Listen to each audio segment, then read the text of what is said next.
స్వయం ఉపాధికి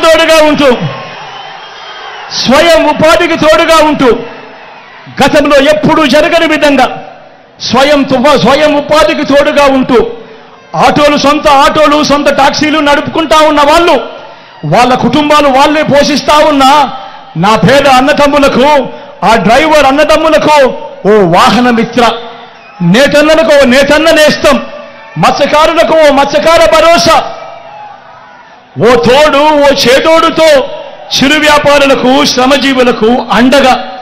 గతంలో ఎప్పుడైనా ఫుట్పాత్ల మీద పడి ఉండా వ్యాపారం చేసుకునే వాళ్లకు, కూరగాయలు అమ్ముకునే వాళ్లకు ఎవరైనా ఎప్పుడైనా పట్టించుకున్న పరిస్థితి ఎప్పుడైనా ఉండేదా? చేదోడు తోడుతో ఈరోజు జగనన్న వాళ్ళకు అడ్డగా ఉన్నాడు. లాయర్లకు కూడా ఈరోజు లా నేస్తం.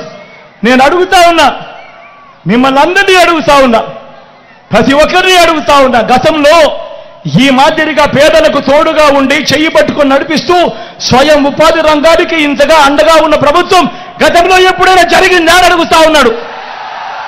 ఈ పథకాలన్నీ గతంలో ఉండేటివే అని అడుగుతా ఉన్నాడు. మీ బిడ్డ ఉండేటివే అన్నా, ఉండేటివే అక్క, ఉండేటివే చెల్లి, ఉండేటివే తమ్ముడు, ఎప్పుడైనా ఉండేటివే పెద్దమ్మ.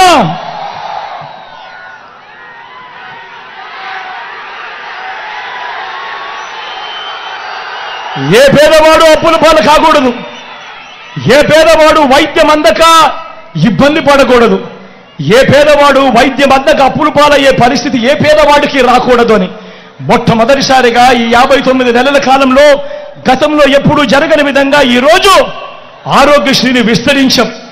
25 లక్షల దాకా ఏ పేదవాడికైనా ఉచితంగా వైద్యం, రెస్ట్ పీరియడ్లో కూడా ఆపరేషన్ అయిపోయిన తర్వాత ఆ పేదవాడికి రెస్ట్ పీరియడ్లో కూడా ఆరోగ్య ఆసరా.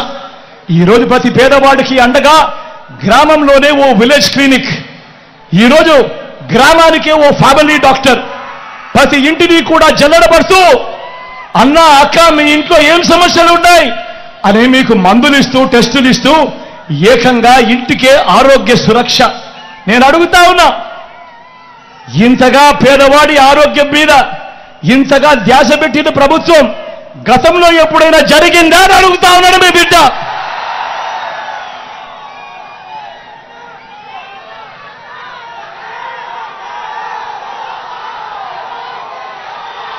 వీటి అన్నిటితో